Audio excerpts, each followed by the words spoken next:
Alhamdulillah nahmaduhu wa nasta'inuhu wa nastaghfiruh wa na'udzu billahi min shururi anfusina wa min sayyiati a'malina. May yahdihillahu fala mudilla lahu wa may yudlil fala hadiya lahu. Asyhadu an la ilaha illallah wahdahu la syarika lah wa asyhadu anna Muhammadan abduhu wa rasuluh la nabiyya ba'dah. Allahumma salli wa sallim ala nabiyyina Muhammad wa ala alihi wa sahbihi ajma'in, amma ba'd.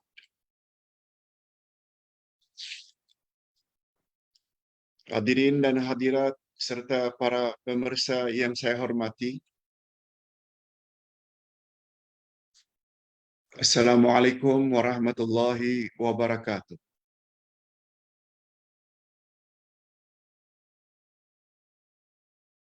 Mohon maaf kalau ada sedikit gendala.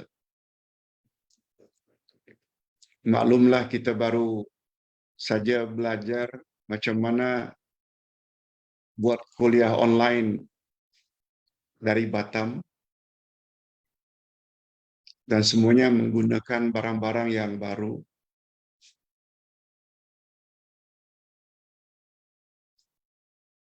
Kembali kepada kuliah kita hari ini.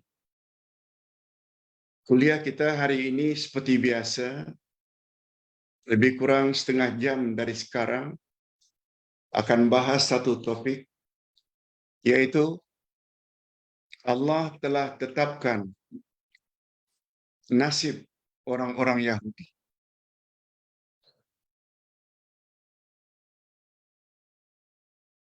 Topik yang kedua yaitu menjawab beberapa soalan jamaah. Lebih kurang 15 minit. Hadirin dan hadirat rahimakumullah.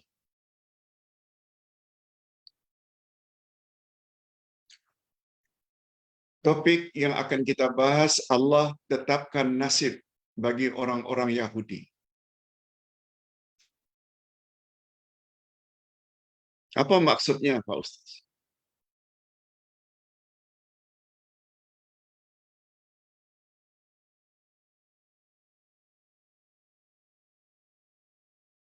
Pembahasan tentang Allah tetapkan nasib orang-orang Yahudi tertera di dalam ayat 167, 170 dari surat An-Nisa. Ustaz bacakan dulu. Kemudian Ustaz akan terjemahkan dengan terjemah harfiah.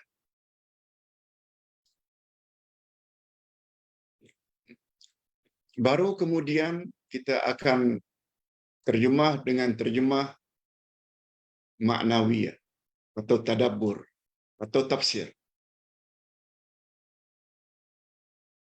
A'udzubillahi minasyaitonirrajim.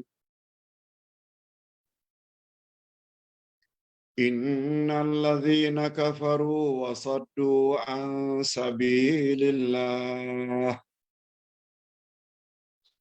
qad dhallu dhalalan ba'ida.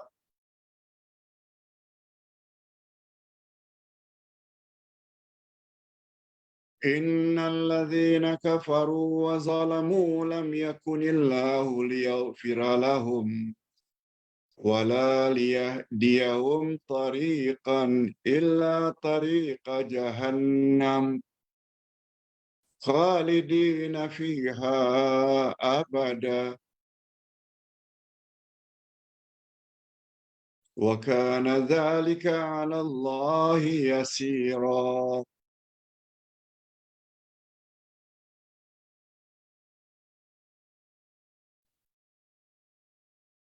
Ya ayuhan nasu qad ja'akumur rasulu bil haqqi min rabbikum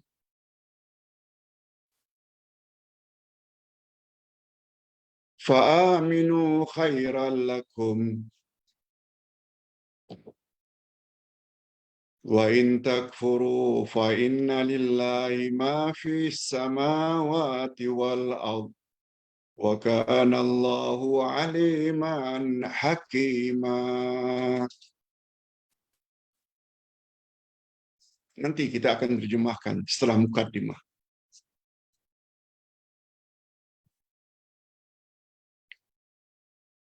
Pada ayat-ayat terdahulu, sebelum ayat ini, Allah telah menjelaskan dengan memberikan bermacam-macam alasan untuk menghilangkan keraguan orang-orang Yahudi tentang kenabian dan kerasulan Nabi Muhammad sallallahu alaihi wasallam.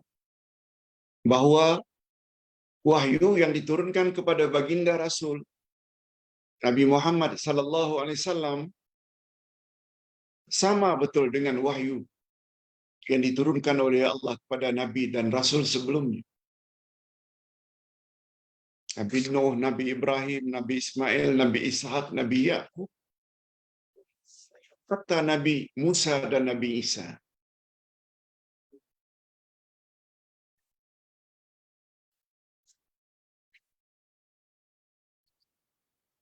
Lalu Allah Subhanahu wa taala memberi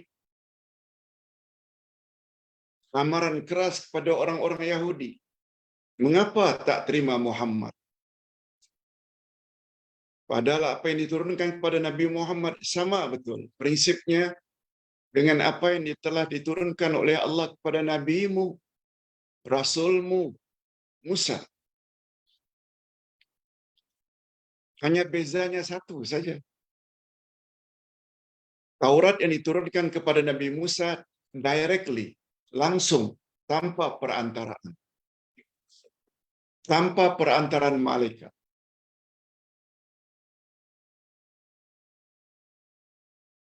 Sebab Nabi Musa ada kelebihan tersendiri, boleh bercakap langsung dengan Allah. Nabi Muhammad tidak. Taurat yang diturunkan kepada Nabi Musa sekaligus, serentak. Tapi Al-Quran sedikit-sedikit. Itu saja bezanya.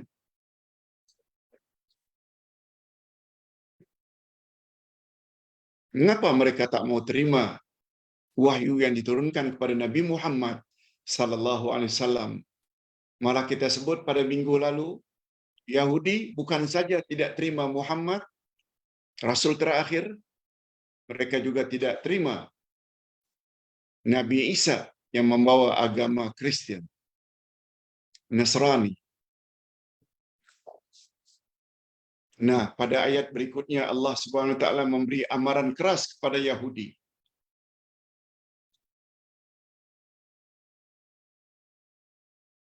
Dan siapa saja Allah beri amaran keras selain Yahudi yang punya sifat yang sama seperti Yahudi, yang enggan menerima ajaran yang dibawa oleh Nabi Muhammad sallallahu alaihi wasallam, mengenai Yahudi dan orang-orang yang senada dengannya bukan saja tidak terima, malah menghalang orang lain untuk beriman pada Rasul. Hati-hati. Dalam masyarakat juga wujud orang yang benci pada sunnah. Kalau kita ajak, ikutlah sunnah. Tidak. Kami lebih percaya dengan apa yang telah disampaikan oleh Tuan Guru kami. Sama lah itu dengan sifat Yahudi. Coba dengar ayat ini. Ustaz ulang sekali lagi. Apa kata Allah? Innal ladzina kafaru wa saddu an sabilillah qad dallu dalalan ba'ida.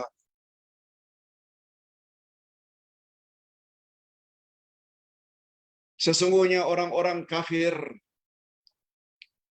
dan menghalang-halang manusia dari jalan Allah, benar-benar telah sesat sejauh-jauhnya. Sudahlah kafir, Yahudi, tak mau terima Islam, mereka halang pula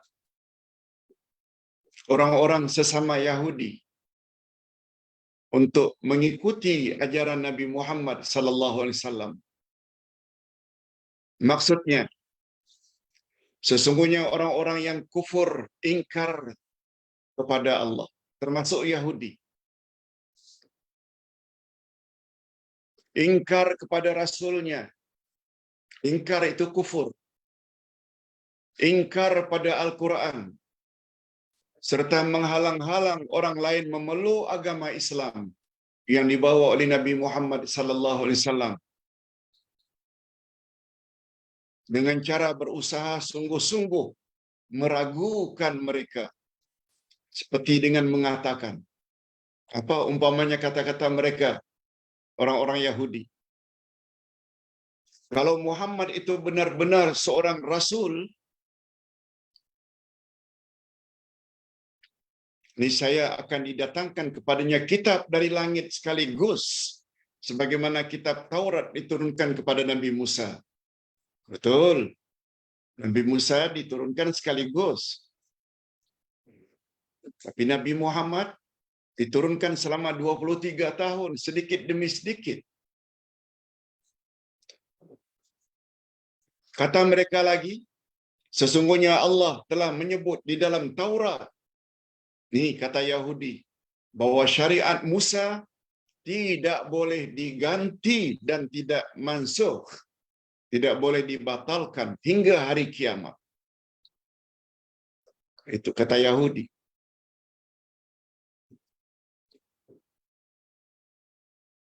Itu kata Yahudi.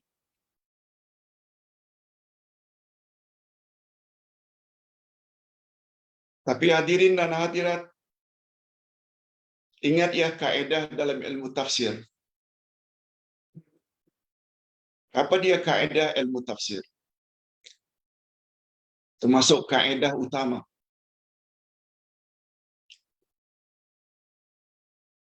Al-ibrah bi umumil alfaz, la bi khususil asbab. Segala pengajaran dalam Quran adalah seumum lafaznya. Ia bukan khas untuk orang-orang yang karenanya ayat itu diturunkan. Betul ayat itu diturunkan sempena teguran Allah kepada Yahudi. Tapi ingat, pengajaran alam Quran bukan hanya untuk Yahudi ayat itu. Siapa saja yang punya sifat macam sifat Yahudi, mengingkari Al-Quran, mengingkari Nabi Muhammad, itu namanya kufur. Bila ada orang yang ingin menyampaikan ayat Quran dan hadis Nabi, lengkap dengan kitab lagi, mereka halang-halang.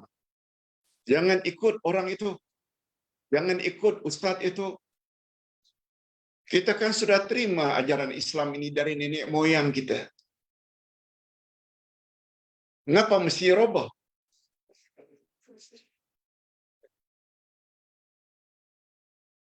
Ustaz tidak sebut. Orang Islam yang menolak Quran, tak mau pakai ayat Quran sebagai rujukan, mengingkari Nabi Muhammad, mengingkari sunnah Nabi Muhammad, mereka juga akan mengalami nasib seperti nasib Yahudi. Allah akan sesatkan mereka.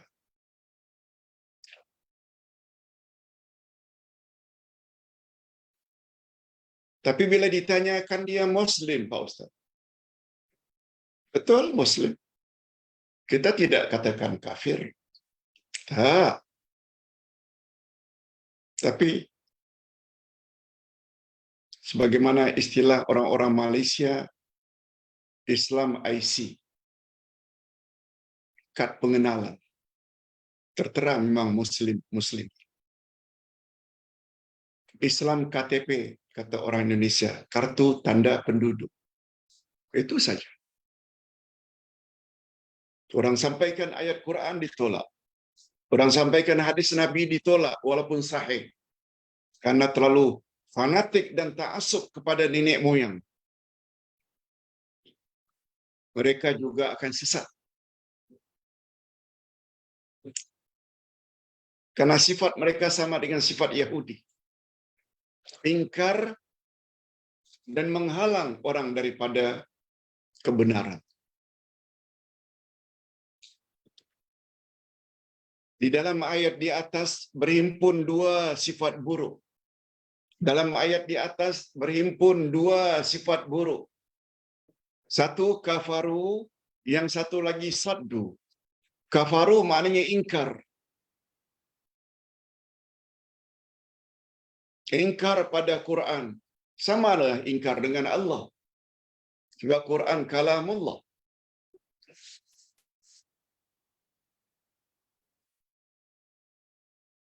Menghalang orang daripada kebenaran Al-Quran dan Sunnah. Karena ta'assub kepada Tuan Guru. Fanatik kepada ajaran nenek moyang. Itu namanya menghalang. Jadi orang-orang yang ingin menyampaikan Quran, Sunnah digelar dengan berbagai-bagai gelaran yang menyakitkan hati. Sekali lagi, Ustaz ingin sebutkan, menurut kaedah ilmu tafsir, orang tersebut juga akan sesat. Kalau ditanya mengapa sesat, Pak Ustaz? Senang saja jawabannya. Dengar kata-kata Imam Malik. Taraktu fikum amrain in amsaktum bihima lan tadillu abada. Al-Quran wa sunnati. Aku tinggalkan untukmu, kata Nabi. Dalam kitab Al-Muwatta, Imam Malik meriwayatkan. Aku tinggalkan dua perkara untukmu. Selagi kamu berpegang teguh, kamu tidak akan sesat selama-lamanya. Yaitu Quran dan Sunnahku. Quran dan Sunnahku. Quran kalamullah. Sunnah adalah kalamur Rasul. Masih tak percaya? Hati-hati. Itu sebabnya Allah Subhanahu wa taala sebutkan pada penghujung ayat tadi, qad dallu dalalan ba'ida. Sesungguhnya mereka itu sesat dengan kesesatan yang jauh.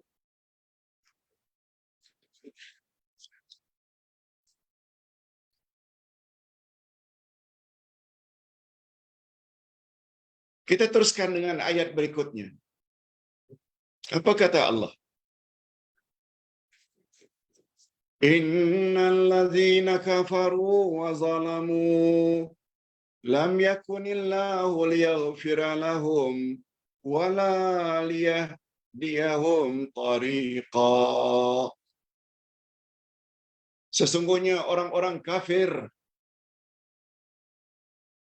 dan melakukan kezaliman sudahlah kafir, ingkar, buat zalim pula, iaitu meletakkan sesuatu tidak pada tempatnya. Apa kata Allah untuk orang itu? Allah sekali-kali tidak akan mengampuni dosa mereka dan tidak pula akan menunjukkan jalan kepada mereka. Allah tak tunjuk. Allah tak beri hidayah mereka.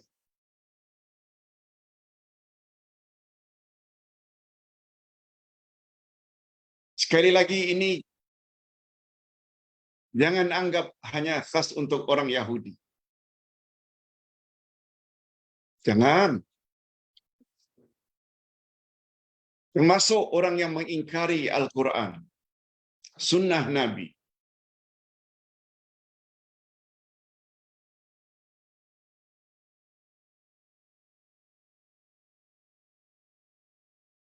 Itu sebabnya kata ulama tafsir, dalam surat Al-Fatihah ada 3 golongan.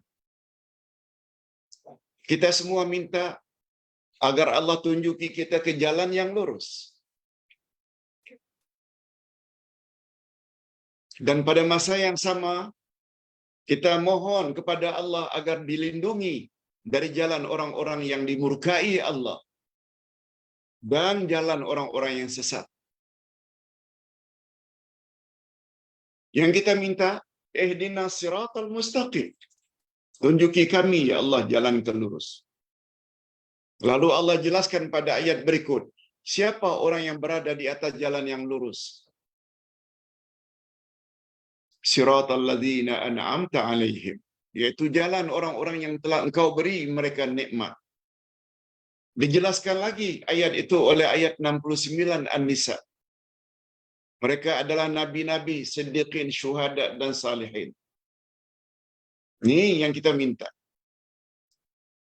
Ikut Nabi, ikut Abu Bakar As-Siddiq, syuhada seperti Umar, Utsman, Ali dan orang-orang saleh. Tapi ingat, jangan lupa, pada masa yang sama kita minta agar dilindungi dari golongan orang-orang yang dimurkai. Ghairil maghdubi alaihim, bukan jalan orang-orang yang engkau murkai. Nabi ditanya, ya Rasulullah, man humul maghdubu alaihim? Ya Rasulullah, siapa itu golongan yang dimurkai oleh Allah? Nabi jawab, al-maghdubi alaihim al-yahud. Yang Allah murkai itu adalah Yahudi. Karena mereka ada ilmu, tapi mereka tak mau ikut. Siapa pula ad-dallun? Siapa pula golongan orang-orang yang sesat yang kita minta supaya dijauhi? Jawab Nabi, ad-dallun humun nasara. Orang yang sesat itu adalah Nasrani. Orang banyak beramal tapi tak ada ilmu. Oleh sebab itu, untuk membezakan kita dengan golongan yang dimurkai, yang ada ilmu tapi tidak mau mengamalkan, kita juga minta dilindungi dari golongan yang sesat. Golongan yang banyak beramal tapi tanpa ilmu. Itu sebabnya untuk mendapat siratal mustaqim, kita mesti ada dua-dua. Ilmu mesti ditambah, terutama ilmu Quran dan ilmu As-Sunnah. Yang kedua, kita amalkan kandungan Quran dan Sunnah dalam kehidupan sehari-hari.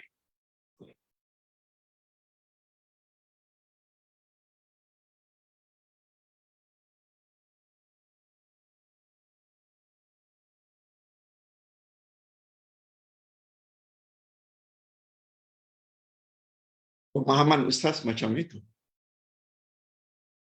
Ustaz harap para jemaah juga punya pemahaman yang sama. Ingin terhindar daripada dimurkai oleh Allah seperti Yahudi, ingin terhindar daripada Nasrani, Kristian yang banyak beramal tanpa ilmu, kita mesti ada dua-dua. Ilmu mesti senantiasa ditambah. Dan sebanyak mana ilmu yang kita miliki, kita amalkan semampu yang kita boleh.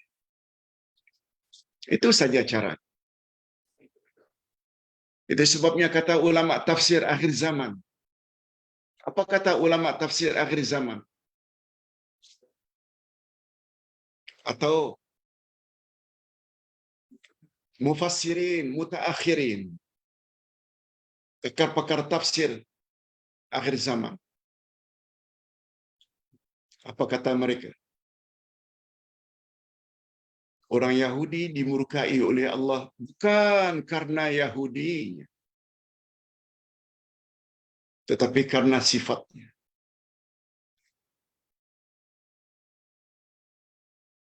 Orang Nasrani, Kristen sesat bukan karena Nasraninya, tapi karena sifatnya.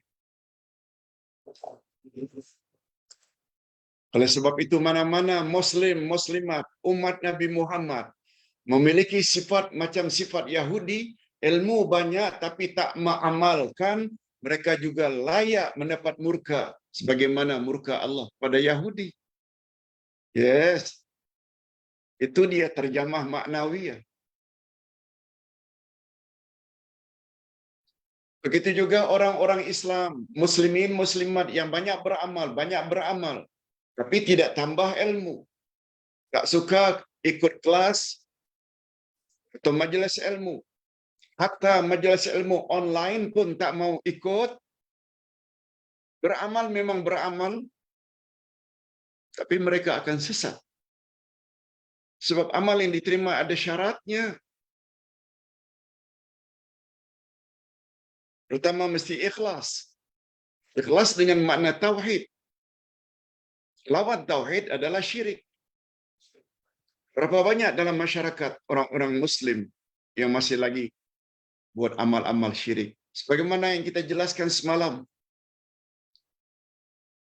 Yang kedua, selain ikhlas, beribadat mesti ikut cara Rasul. Berapa banyak umat Islam hari ini yang lebih dengar cakap Tuhan Guru, walaupun tak bawa dalil. Lebih terikat dengan amalan turunan nenek moyang, tradisi. Tak mau dengar penjelasan Quran dan Sunnah Nabi. Ditolak. Mereka juga layak mendapat kesesatan. Kalau Ustaz dah jelaskan macam ini, masih lagi tak faham. Ustaz pun tak tahu macam mana nak menjelaskannya. Tak tahu. Besar kemungkinan orang tersebut tidak Allah bukakan hati. Sama ada kena kedegilannya atau disebabkan kejahilannya.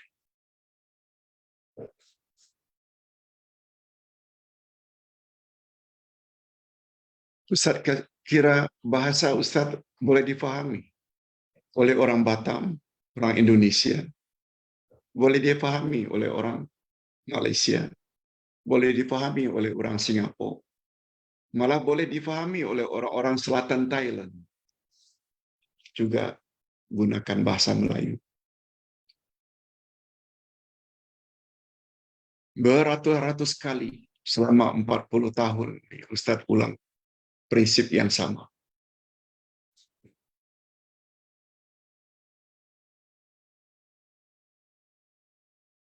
Hadirin dan hadirat rahimakumullah.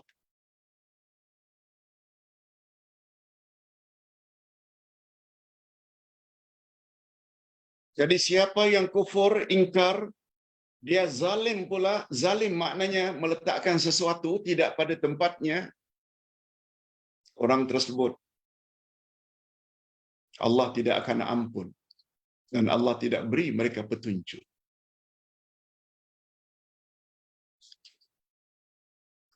Hanya saja hadirin dan hadirat, satu perkara yang perlu diingat. Apa dia? Mesti ada usaha. Mesti ada usaha.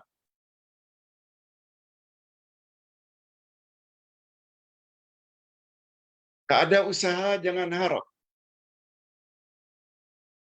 Usaha untuk dapat hidayah, mesti selalu dengar syarahan, ceramah, tazkirah. Sila ambil pengajaran daripada umat Nabi Nuh.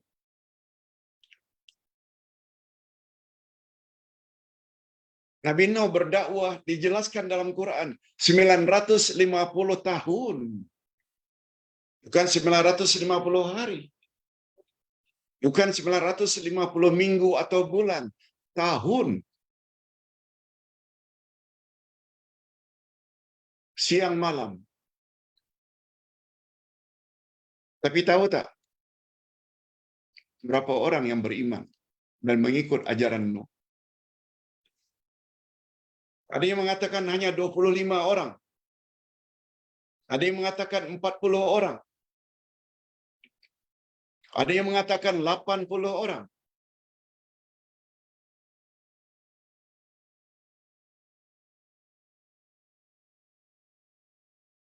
Dan ada yang mengatakan 83 orang.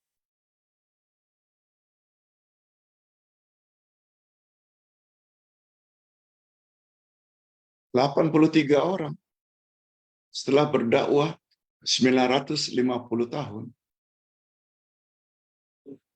Tahu tak sebabnya? Dalam surat Nuh, Allah menyebut apabila Nabi Nuh menyampaikan ajaran Allah kepada umatnya, mereka ambil kain, mereka selubung. Mereka ambil kain, mereka selubung. Mereka tutup kepala mereka.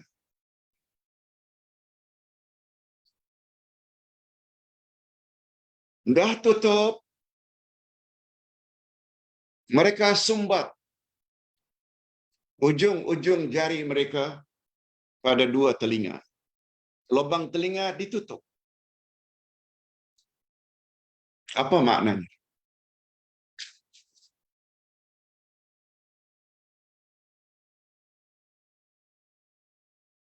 Maknanya mereka tak mau dengar langsung nasihat Nabi Nuh.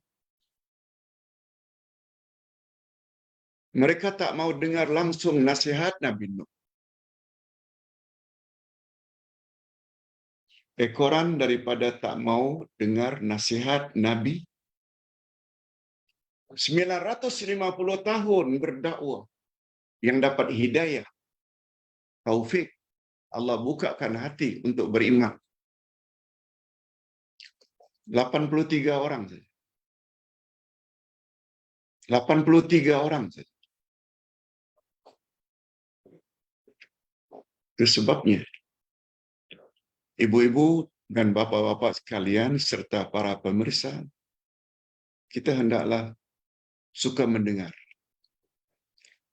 Khasnya mendengar tafsir Quran, kelas akidah, kelas fiqh, kelas akhlak, dan lain-lain. Dengar.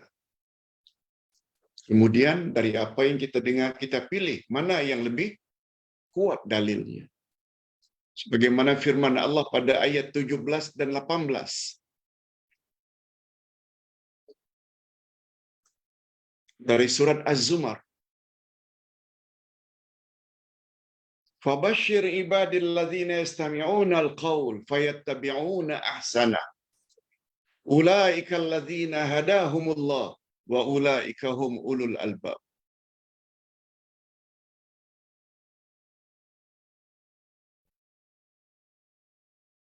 Sampaikan hai Muhammad berita gembira kepada hamba-hamba.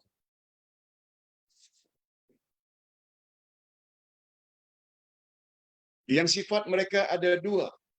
Suka mendengar perkataan, lalu mereka ikut mana yang lebih baik. Maknanya mana yang lebih kuat dalilnya.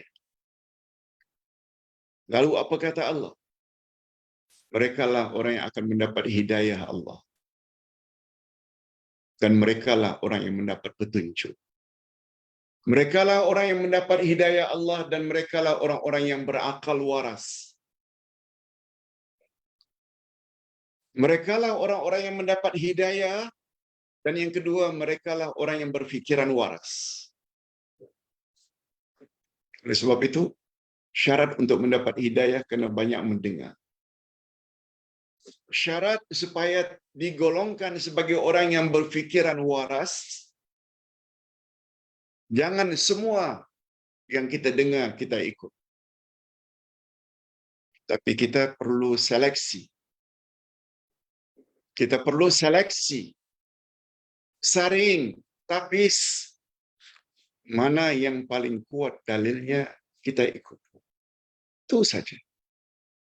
Dan dalam soal agama, dalil yang paling kuat ialah apa kata Allah, apa kata Rasul.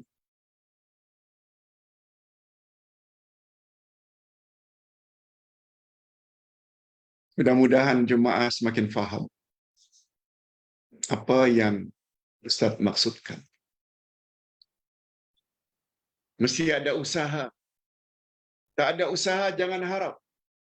Sebagaimana Ustaz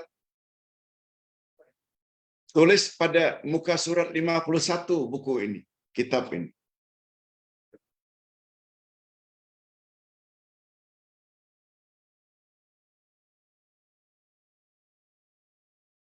Kata seorang penyair,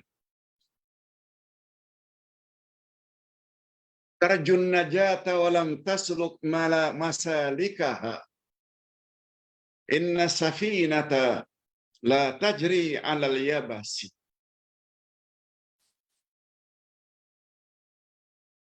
Engkau mengharap keselamatan, tetapi engkau enggan melalui jalan-jalannya.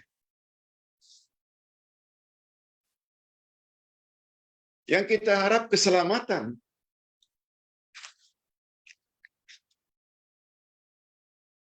Masuk syurga, terhindar dari neraka, terhindar dari azab kubur. Tapi kamu tidak lalui jalan-jalan ke arah itu. Salat tidak, puasa tidak, tutup aurat tidak, ihsan pada mak bapak tidak. Malah yang dibuat sebaliknya, minum arak, berjudi, rasuah, bedah aurat. Kamu mengharap keselamatan, tapi kamu tidak lalui jalan-jalannya. Lalu apa kata ulama qasidah atau syair? Inna safinata la tajri 'alal yabasi. Sesungguhnya bahtera, perahu, tidak akan berlayar di atas daratan yang kering. Pakai layar semuanya, ada dayung. Tapi sayangnya di atas daratan, tak ada air. Macam mana nak maju? Macam mana nak berjalan bahtera itu? Ini mengandung penghinaan.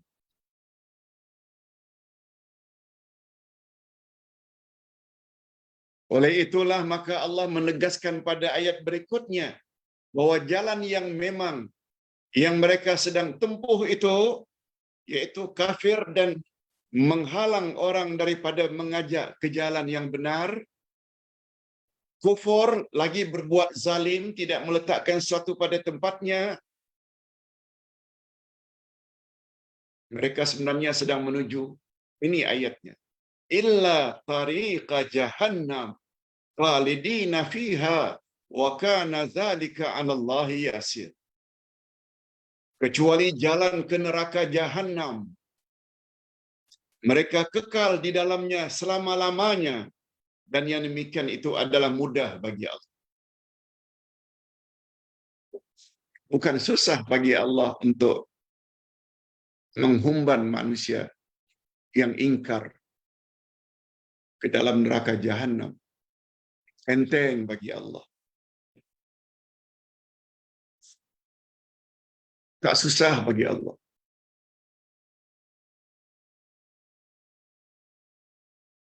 Itu sebabnya pada ayat yang terakhir, apa kata Allah? Memberi nasihat kepada orang-orang beriman, kepada kita. Apa kata Allah? Memberi nasihat kepada orang-orang yang beriman supaya selamat.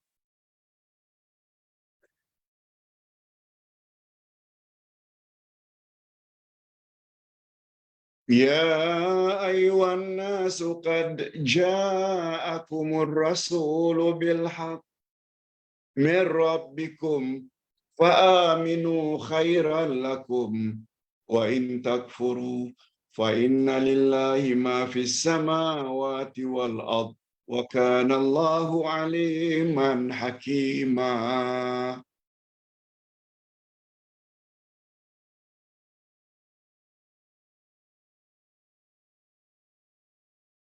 Minta maaf, ayat ini Allah tujukan kepada semua manusia, termasuk kita.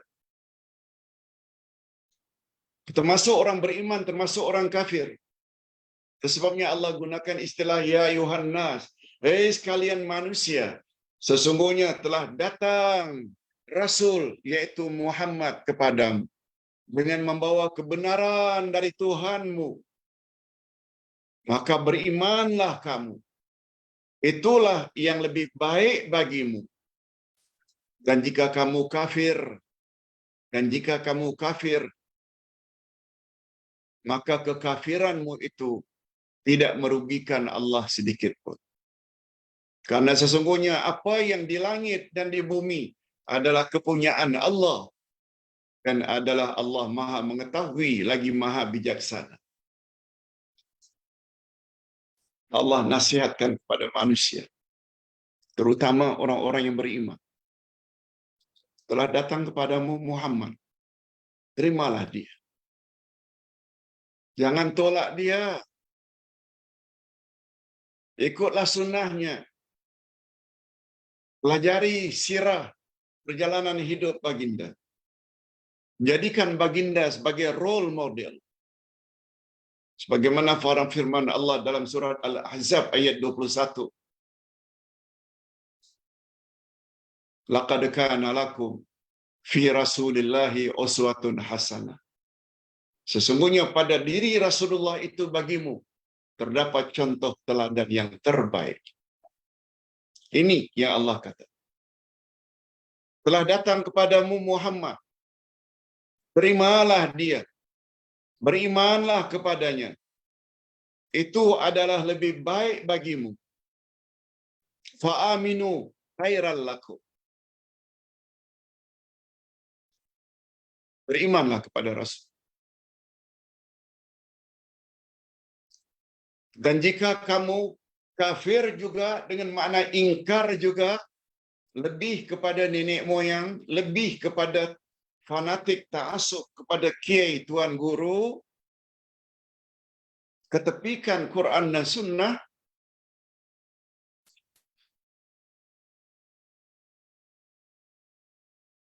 sedikit pun tidak akan merugikan Allah. Yang rugi itu balik kepada dirimu sendiri. Sesungguhnya apa yang ada di langit dan di bumi, termasuk dirimu itu sendiri, adalah kepunyaan Allah.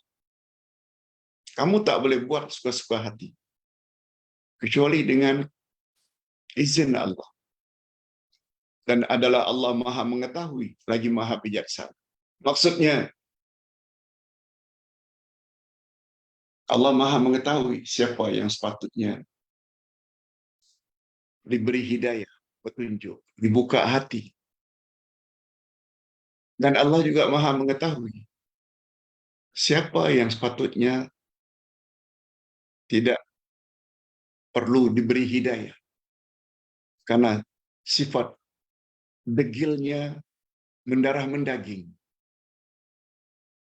Bukan saja tidak mau ikut kebenaran, dia ajak pula saudara mara kawan-kawannya. Jangan ikut ustaz itu, jangan ikut ustaz itu. Itu termasuk dalam kategori menghalang.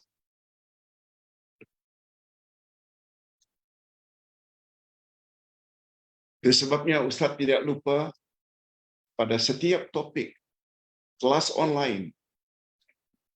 Ustaz kata, kitab yang akan kita pakai buku ini, halaman ini. Sila share pada kawan-kawan, kaum kerabat, supaya sama-sama mendapat manfaat dunia dan manfaat akhirat. Amin ya rabbal alamin. Rudi.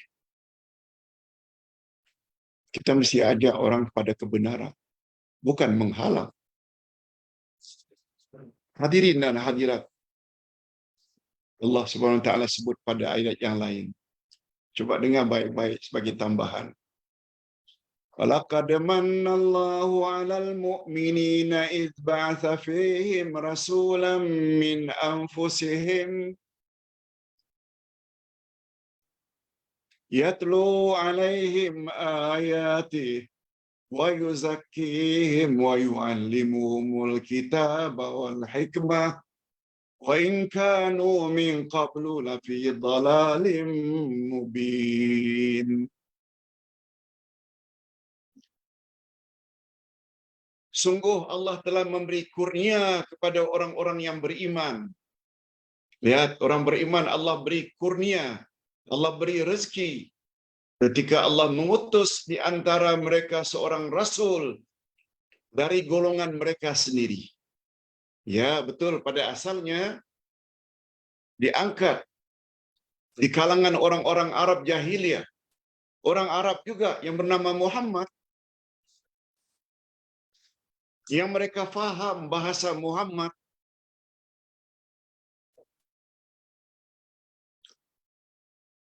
Apa kegunaan dan tujuan Muhammad diangkat? Untuk membacakan kepada mereka ayat-ayat Allah, membersihkan jiwa mereka yang kotor dengan syirik, dan mengajar kepada mereka Alkitab dan Al-Hikmah.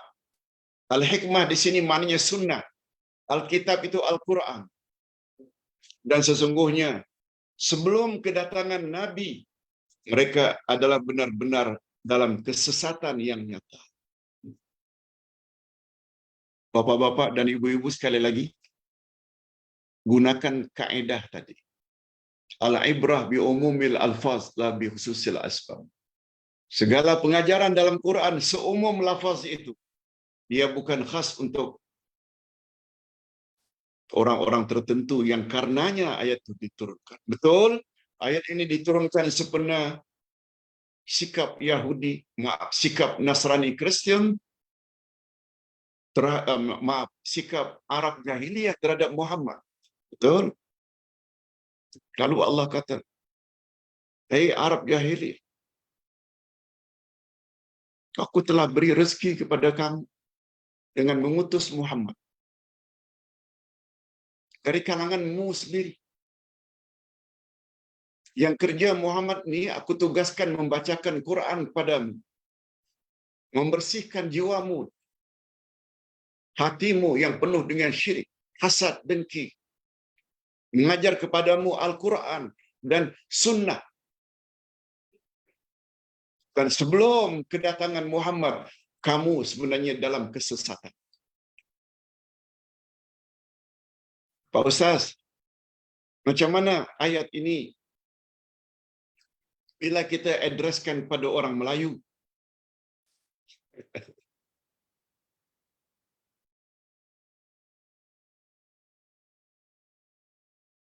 Hei orang-orang beriman yang berbangsa Melayu.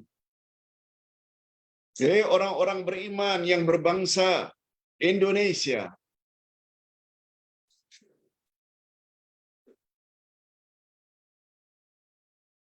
Aku telah beri kurnia rezeki kepadamu. Hei orang-orang Melayu Nusantara, termasuk Singapura, Selatan Thailand, Filipina.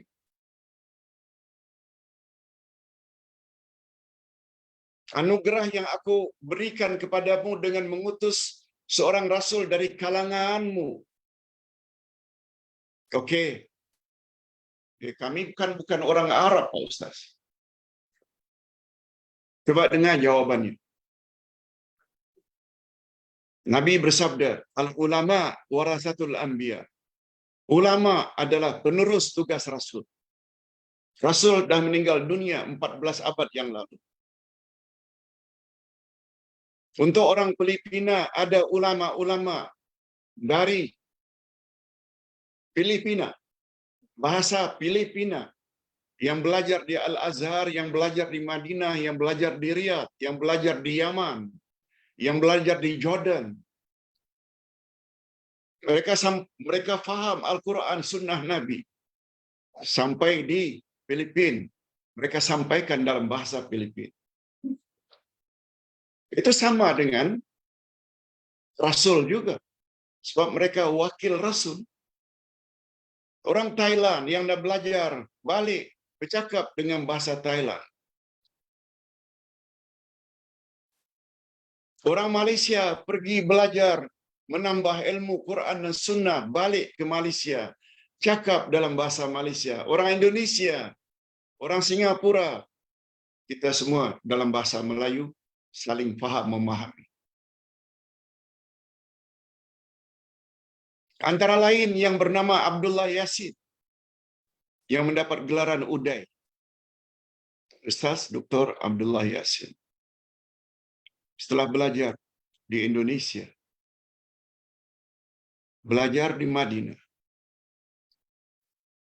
belajar lagi di Riyadh, bertahun-tahun mempelajari Quran dan Sunnah, ditugaskan ke Malaysia, menyampaikan ayat Quran dan hadis Nabi dalam bahasa Melayu yang mudah difahami. Yang mudah difahami. Ini rezeki. Bukan saja membaca yatlu alaihim ayati wa yuzakkihim, mengajar ilmu supaya bersihkan hati dari syirik, dari hasad, dengki, riya, ujub, takabbur. Itu yang kita ajar selama 40 tahun lebih ini. Malah ditulis lagi dalam bentuk buku. Wa yu'allimuhumul kitaba wal hikmah. Dan pendakwah-pendakwah yang bahasanya kamu fahami itu mengajar kamu kitab, yaitu Quran. Hikmah, hadis Nabi. Wa kanu wa in kanu min qablu la fi dhalalin mubin. Walaupun kamu sebelum kedatangan para ulama membawa Islam, kamu dalam keadaan sesat. Dhalalin mubin, dalam kesesatan yang nyata. Semua kita tahu, Nusantara dulunya beragama Hindu.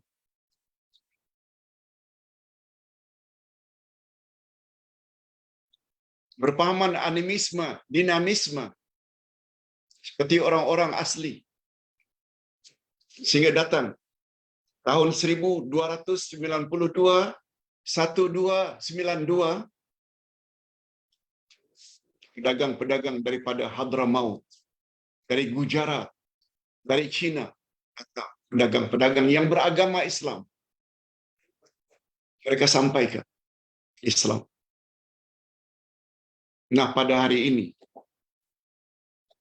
ini umat Islam ada yang sebenarnya dalam kesesatan. Karena Islamnya ikut nenek moyang saja, tanpa merujuk pada Quran dan Sunnah. Tetapi Alhamdulillah, bapak-bapak dan ibu-ibu khasnya dapat rezeki jumpa dengan kelas online seperti ini.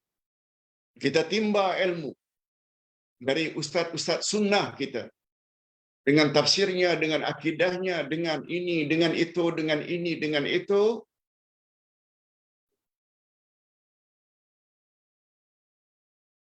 Sekarang akidah kita, ibadat kita banyak berbeza dengan ibadat cara dulu.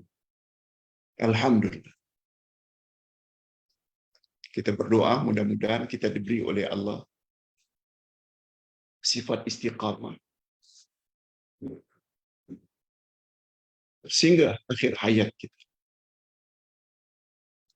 Ini dulu yang dapat Ustaz sampaikan tentang topik, yaitu Allah telah tetapkan orang-orang Yahudi, nasib-nasib orang Yahudi, yaitu mereka dimurkai. Tapi ingat, yang akan mendapat kemurkaan bukan Yahudi saja, tapi orang yang mempunyai sifat-sifat seperti sifat Yahudi. Ada ilmu, tapi tidak mau mengamalkan, atau sifat Nasrani Kristian, yang banyak beramal, tak suka tambah ilmu.